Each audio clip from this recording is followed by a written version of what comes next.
राज्यभरामध्ये निवडणुका लागलेल्या असताना मी मतदार बंधू आणि भगिनींना नम्रतेची विनंती करण्यासाठी आज आपल्या समोर आलेलो आहे। खऱ्या अर्थाने डॉक्टर बाबासाहेब आंबेडकरांनी दिलेल्या संविधानानुसार मतदान प्रक्रिया ही अत्यंत पवित्र प्रक्रिया आहे। त्यामुळे मी सगळ्यांना आवाहन करते की ज्या मतदार बंधू भगिनींच्या गावाला मतदान असेल त्यांनी या ठिकाणी मतदान करू नये किंवा चुकीचा खोटा ऍड्रेस देऊन मतदान नोंदवलं असेल त्यांनी सुद्धा करू नये किंवा त्या ठिकाणी ज्यांची 4-4, 5-5 वेळा नावं आलीत त्यांनी एकाच बूथवर मतदान करावं असं आवाहन करते। राज्यभरामध्ये अनेक राज्यामध्ये काहीकांचे मतदान असतात आणि इथं सुद्धा ते मतदान करतात।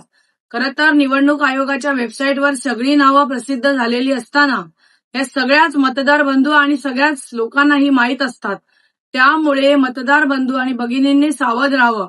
कोणीही ऍक्शन म्हणजे त्यांच्यावर काही कायदेशीर प्रक्रिया होईल असं कोणी वागू नये आणि असं वागायला आम्हाला सुद्धा लागू नये असं या निमित्ताने सांगते। मतदान अतिशय पवित्र आहे, पवित्र पद्धतीने झालं पाहिजे आणि त्याचं पावित्र्य टिकवण्याची जबाबदारी आम्हा सगळ्यांवर आहे, आपल्या सगळ्यांवर आहे।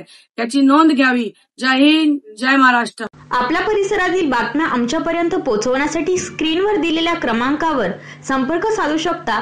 दूरध्वनी क्रमांक 8652414343।